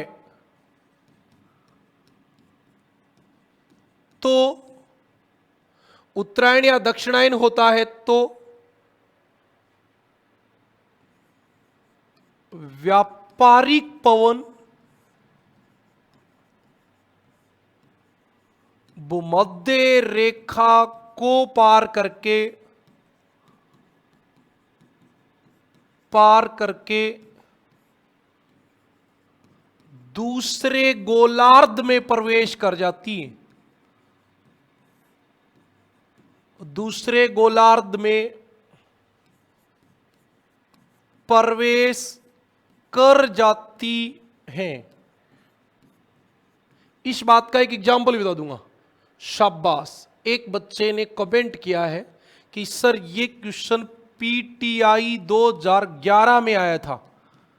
सोचो आप, पीटीआई में आया था तो सेकंड ग्रेड जीके में भी आ सकता है, हर जगह आ सकता है। हाँ जी, पीटीआई में आया था, ठीक है। अब आपको यह बात बता देता हूं, ये आपका भारत है, ये 0 डिग्री है, और ये आपकी कर्क रेखा है, कर्क रेखा, और ये तारीख है आपकी 21 जून। और शायद आपको पता होगा कि 21 जून को जब सूर्य भारत में सीधा चमकता है तो ITCZ भारत के उत्तर की ओर विस्थापित होकर उत्तर के मैदान में स्थापित हो जाती है। ITCZ का मतलब है NITCZ हो जाता है, ये मतलब लो प्रेशर बेल्ट जो सूर्य के सामने रहता है वो भारत में आ जाता है। और इस समय दक्षिणी गोलार्ध में चलने वाली व्यापारिक पवन, दक्षिणी गोलार्ध में चलने वाली व्यापारिक पवन विषुवत रेखा को पार करके भारत की ओर चलना शुरू कर देती है। दक्षिणी गोलार्ध में चलने वाली व्यापारिक पवन विषुवत रेखा को पार करके भारत की ओर चलना शुरू कर देती है और भारत में इनका नाम होता है दक्षिणी पश्चिमी मॉनसून पवन। दक्षिणी पश्चिमी मॉनसून पवन नाम होता है। और ये आपकी कौन सी पवन है? दक्षिणी गोलार्ध की, दक्षिणी गोलार्ध की व्यापारिक पवन। और ये देख लो आप, विषुवत रेखा को पार करके भारत की ओर चलना शुरू कर देती है। ये आपकी एक पवन का एग्जाम्पल था।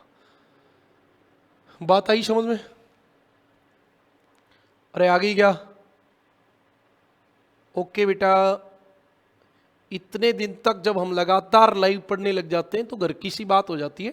कोई बात नहीं समझ में, तुरंत कमेंट किया करो, सर बताओ, दोबारा दोबारा बता देंगे, तीसरी बार बता देंगे, कहां दिक्कत आ रही है।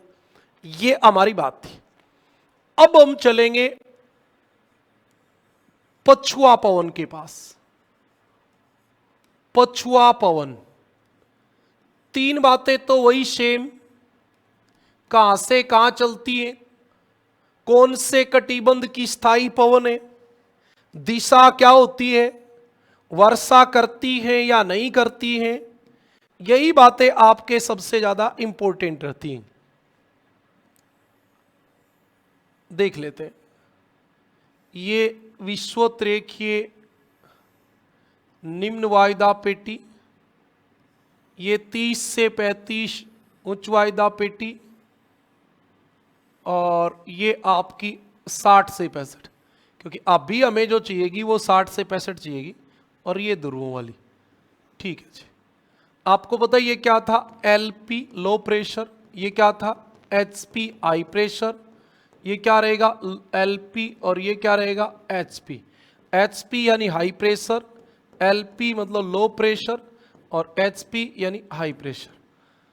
ये आपकी 5 से 5 थी, ये 30 से 35 थी, ये 60 से 65 थी, और ये 30 से 35 थी, और ये 60 से 65 थी। ये मैं भी PPT बना के लगा सकता हूं, लेकिन मैं इसलिए नहीं बनाता, लिखूंगा तो आपको बार बार आपको सुनने पड़ेगा, बार बार समझ में आएगी। अब आपको पता है जो पवन कहां से कहां चलेगी, यहां से यहां, उसका नाम है पछुआ, है कि नहीं है? उसका नाम क्या है? पछुआ। यही बात है ना? अब आप देखो, आप ये पवन, इसका नाम है पछुआ। अब ये किधर मुड़ेगी भी? दाईं ओर। उत्तरी गोलार्ध इधर जा रही है, दाईं ओर मुंह कर दो, कर दिया। ये दाईं ओर कर दिया। अब सर एक लाइन खींच ले इसको, आर पार होगी, आर पार होगी ना, आर पार। अब उत्तरी गोलार्ध में पछुआ पवन की दिशा क्या है? ये दक्षिण, ये पश्चिम, और ये आपका उत्तर, और ये आपका पूर्व।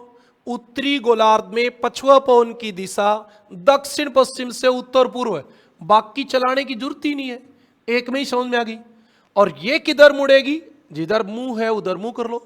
ये बाईं ओर मुड़ेगी, बाईं ओर मोड़ दो। ये आपकी बाईं ओर हो गई कि नहीं होगी? बाईं ओर। ये कहां से कहां चली? ये उत्तर पश्चिम से और दक्षिण पूर्व की ओर चली। एकदम क्लियर है। इन लाइनों को ऐसे क्रॉस करके देख लो, पेपर में जिस भी पवन का आ जाए वो आपको पता होनी चाहिए कहां से कहां चलेगी, और फिर उसको आर पार करके आप देख लो, कोई दिक्कत वाली बात ही नहीं है फिर।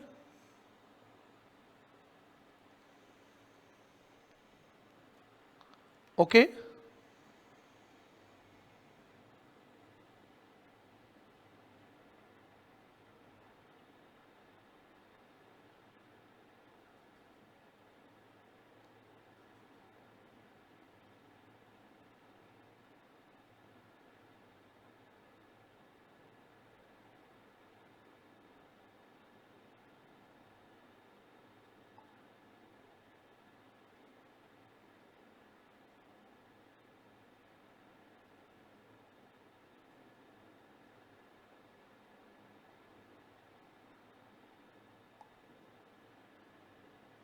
बात समझ में आ गई यहां तक की? चलो अब हम लिखना शुरू करते हैं। पहली बात, इन बातों को लिखना शुरू करते हैं। कौन सी बात को सबसे पहली बात शुरू करेंगे? पछुआ पवन चलेगी कहां से कहां, तो बताओ कहां से कहां चलेगी? ये पवन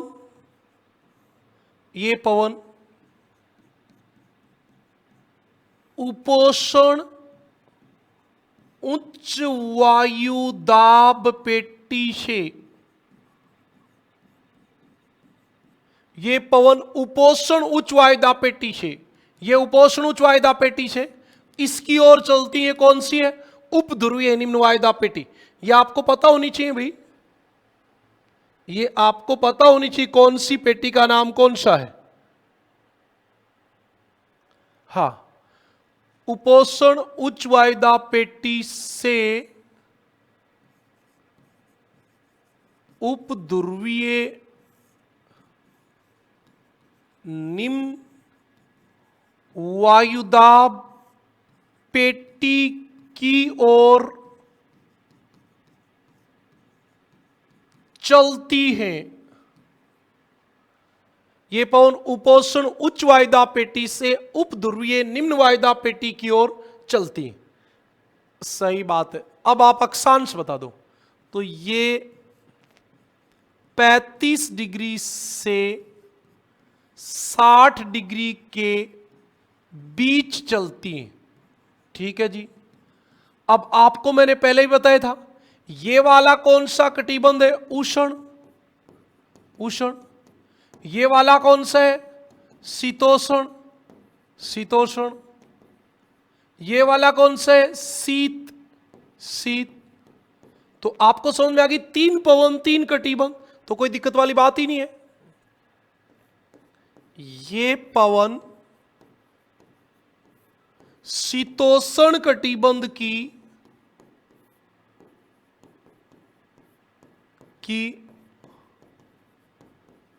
स्थायी पवन है। तो 3 स्थायी पवन है, 3 कटिबंध है, तो ये तो बात क्लियर हो गई। यही बात हमने पहले व्यापारिक में लिखी थी। फिर हमने 2 नंबर लिखी थी दिशा, तो यहां पे भी दिशा लिखेंगे।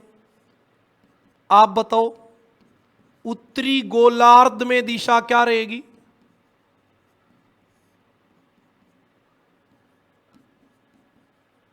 और दक्षिणी गोलार्ध में दिशा क्या रहेगी? तो आपको एक बात का पता होना चाहिए, उत्तरी गोलार्ध में दिशा, उत्तरी गोलार्ध ये दिशा है, तो ये कौन सी? दक्षिण पश्चिम से उत्तर पूर्व। तो आप लिख दोगे ये दक्षिण पश्चिम से उत्तर पूर्व। सही बात है जी, दक्षिण पश्चिम से उत्तर पूर्व है। और दक्षिणी गोलार्ध में ये यहां से, तो ये हां उत्तर पश्चिम से दक्षिण पूर्व। ये पवन दोनों गोलार्धों में कहां से चल रही है? पश्चिम से, और इसीलिए इसका नाम क्या है? पछुआ। बस यही बात थी, और क्या बात थी? ये पवन दोनों गोलार्धों में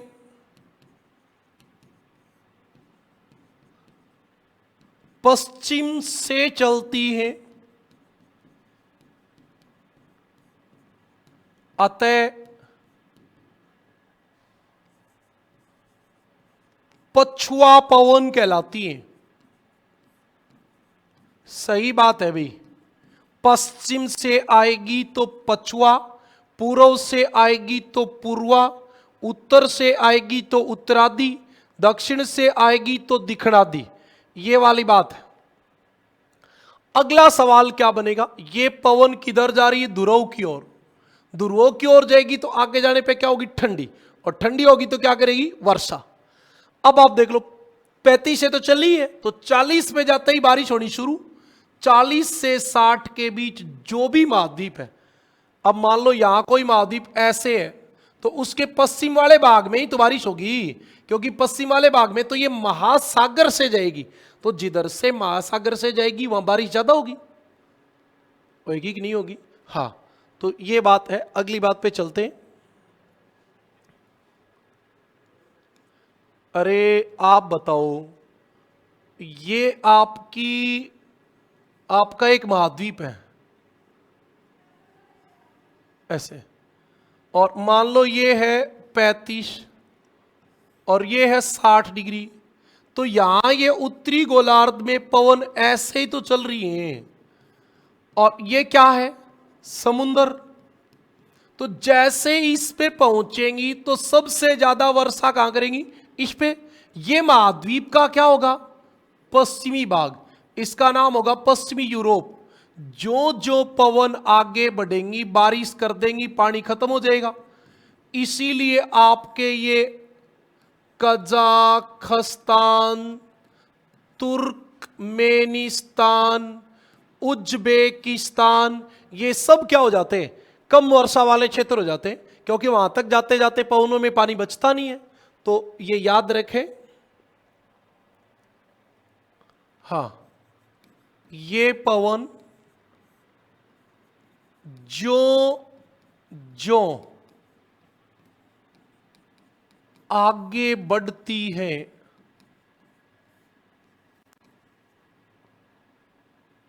ठंडी होती जाती है, और पवन ठंडी होगी तो उसके अंदर जो जलवाष्प वो पानी में बदलेगा, बारिश करेगा। अतः ये पवन वर्ष भर वर्षा करती है, पूरी साल बारिश करेंगी, पूरी साल चलेंगी तो पूरी साल करेंगी, लेकिन ज्यादा बारिश करेंगी 40 से 60 के बीच, 40 से 60 के बीच, और महाद्वीप के पश्चिमी भाग में, चाहे वो कोई भी भाग रहे पश्चिम वाला। ये पवन 40 डिग्री से 60 डिग्री के बीच महाद्वीपों के पश्चिमी भागों में, 40 से 60 डिग्री के बीच महाद्वीपों के पश्चिमी भागों में वर्ष भर खूब वर्षा करती हैं।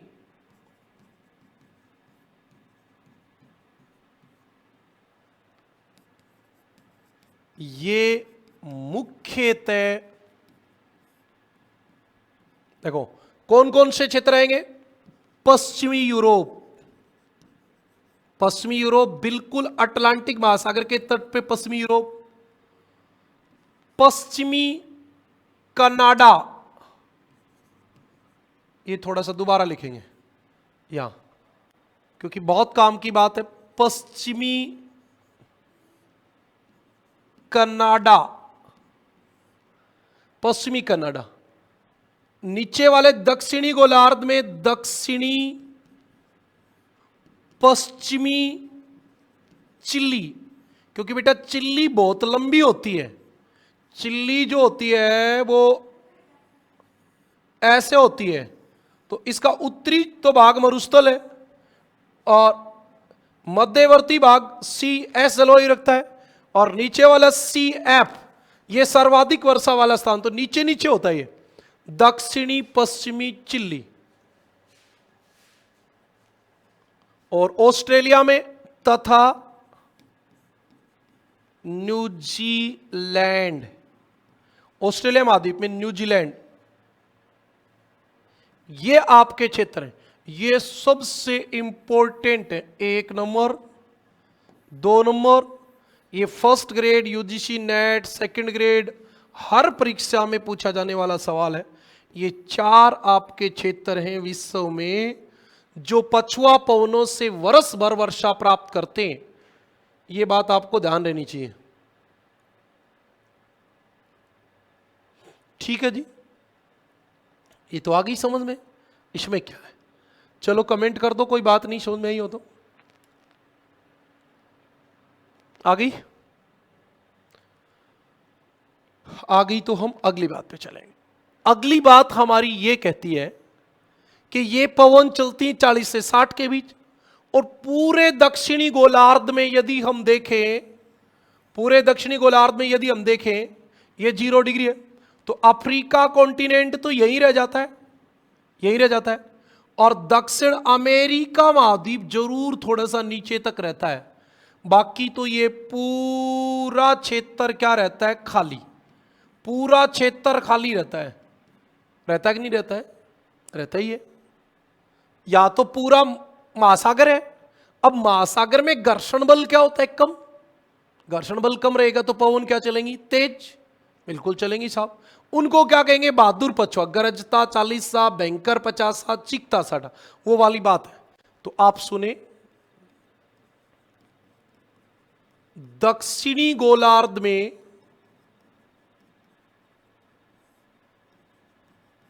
40 डिग्री से 60 डिग्री के बीच महासागर की अधिकता है, अतः घर्षण बल कम होने के कारण पछुआ पवन तेज गति से चलती है,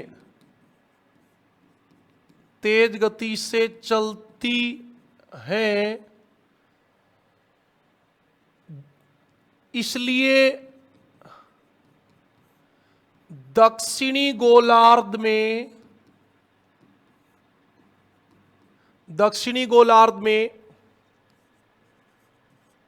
पछुआ पवनों को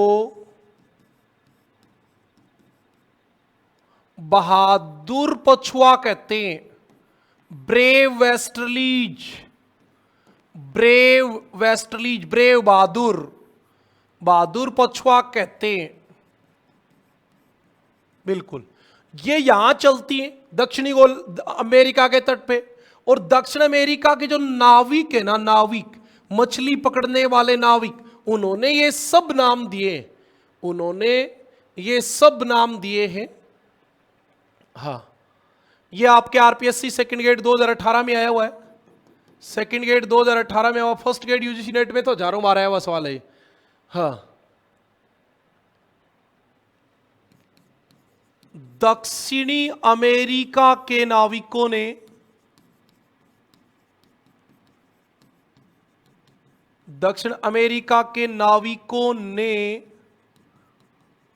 दक्षिणी गोलार्ध में चलने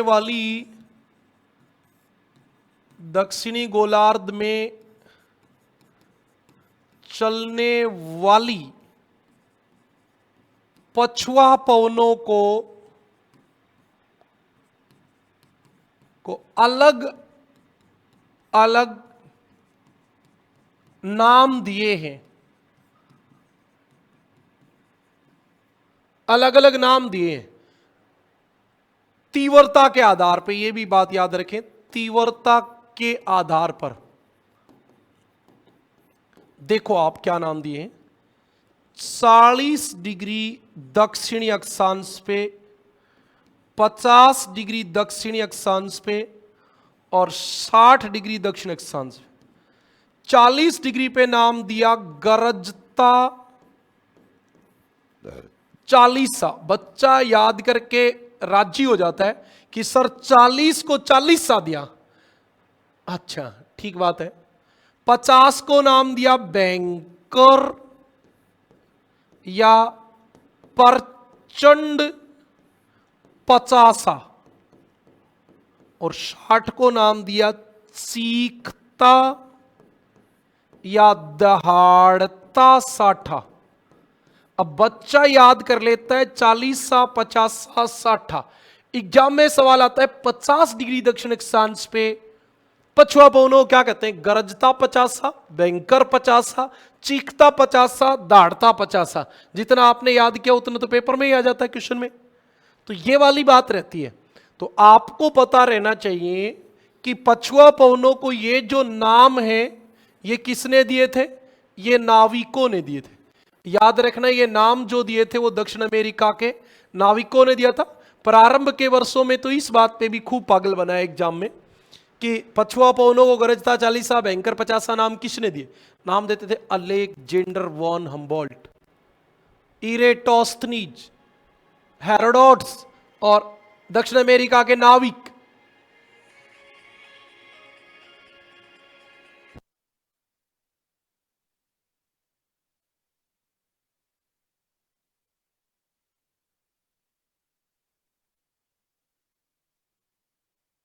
हाँ, बात समझ में आ गई? मुझे नहीं लगता कोई प्रॉब्लम वाली बात है इसमें, कुछ भी नहीं है। ये बात समझ में आ गई? ठीक है, अगली बात पे चलें। अब अगली बात में दो बातें हैं। एक तो वही चक्कर वाली बात, तो वो भी बता देता हूं। उसका नाम होगा फेरल चक्कर। फेरल चक्कर व्यापारिक पवनों के क्षेत्र में कौन सा बन रहा था? हेडली चक्कर। पछुआ पवनों के चक्कर में क्या बनेगा? फेरल चक्कर। तो आप ऐसे कह सकते हो, पछुआ पवनों के क्षेत्र में बनता है। चक्कर तो आप समझ ही गए, कोशिका तो आप समझ ही गए क्या होती है। यह अप्रत्यक्ष, ये अप्रत्यक्ष इसलिए क्योंकि यहां दो क्षेत्र से पवन आ रही, इनडायरेक्ट भी काम चल रहा है। अप्रत्यक्ष कोष या रोसबी कोष, रोसबी कोष भी कहलाता है। एक बात। दूसरी बात, वैसे तो आपको आगे चल के समझ में आ जाएगी, लेकिन फिर भी यहां हम थोड़ी सी बात बता देते हैं। ये आपकी पेटी है 60 से 65, इधर से आपकी पवन आ रही है पछुआ, ठीक है। इधर ये ध्रुवीय आई प्रेशर है, इधर से पवन आएगी आपकी ध्रुवीय, ये पवन होगी ध्रुवीय, ये पवन होगी पछुआ। आपको पता है ये कैसी होती है? गर्म एवं आर्द्र। और ये कैसी होगी? ठंडी एवं शुष्क, ठीक है। ये ठंडी एवं शुष्क होगी, ये गर्म एवं आर्द्र होगी। अब होगा क्या? जब ये आपकी ध्रुवीय पवन जो क्या है, ठंडी एवं शुष्क, ये जब कभी भी जहां भी किससे टकराएगी? पछुआ से। पछुआ कैसी है? गर्म एवं आर्द्र पानी लेके आई है।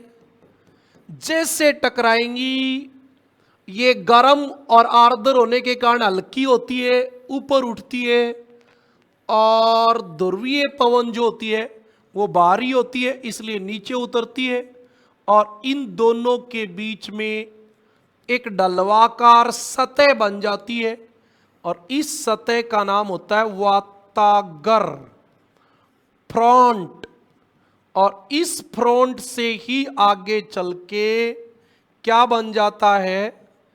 शीतोष्ण चक्रवात।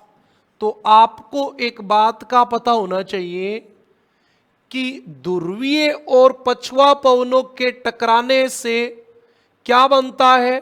शीतोष्ण चक्रवात बनता है। क्या बनता है? शीतोष्ण चक्रवात। बताओ, इतनी बात समझ में आ गई क्या?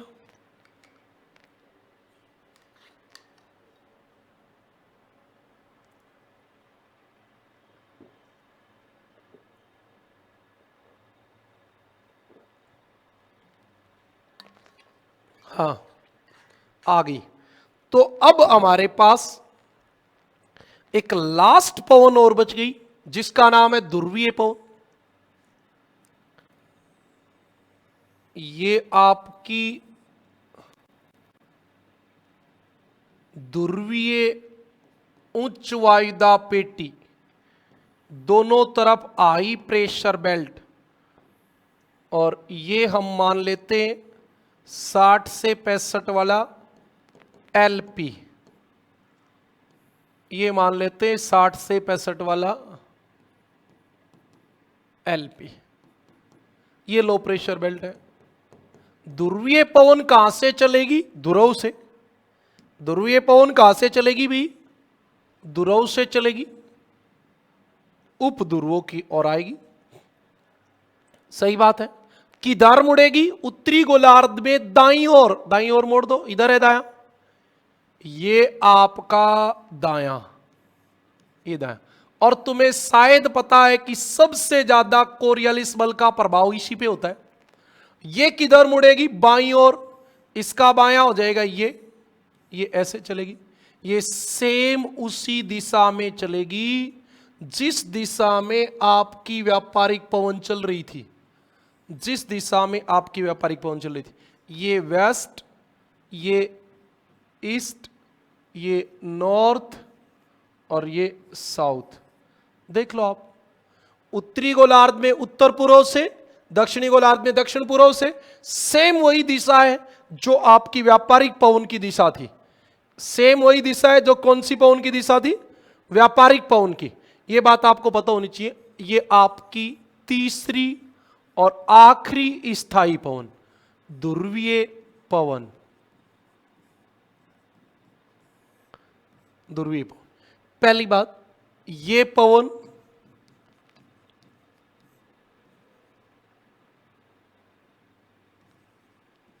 ध्रुवीय उच्च वायुदाब पेटी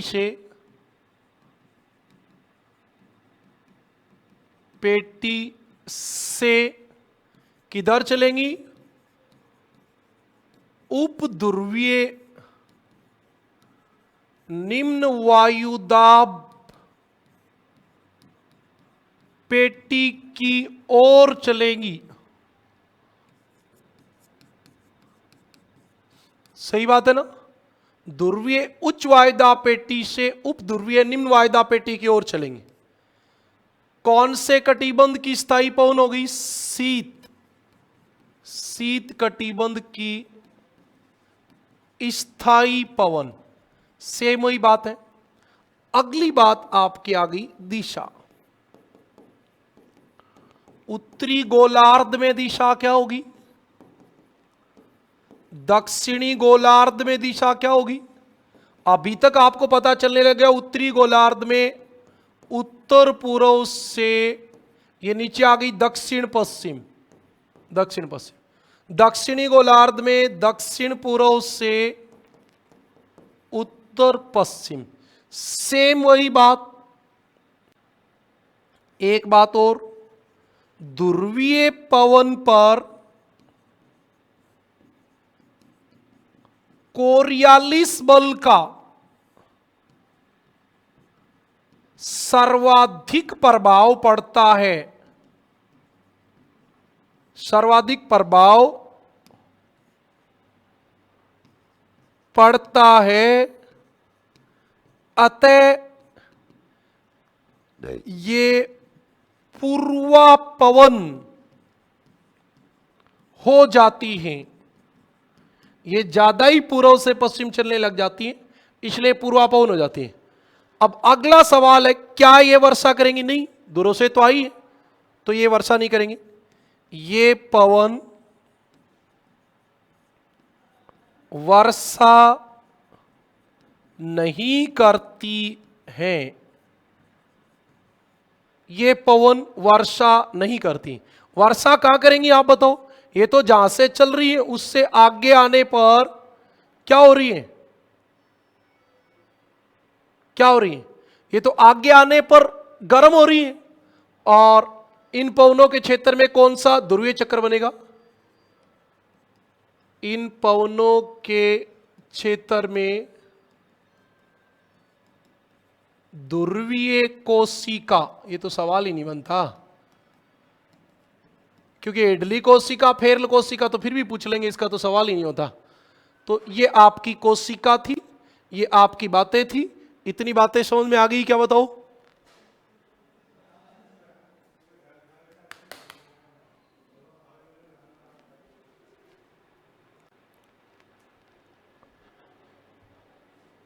बताओ भी, समझ में आ गई तो ओके। हमारी स्थायी पवनें कंप्लीट हो गई। अब हम बात करेंगे कल अगली पवनों की। तब तक के लिए अलविदा।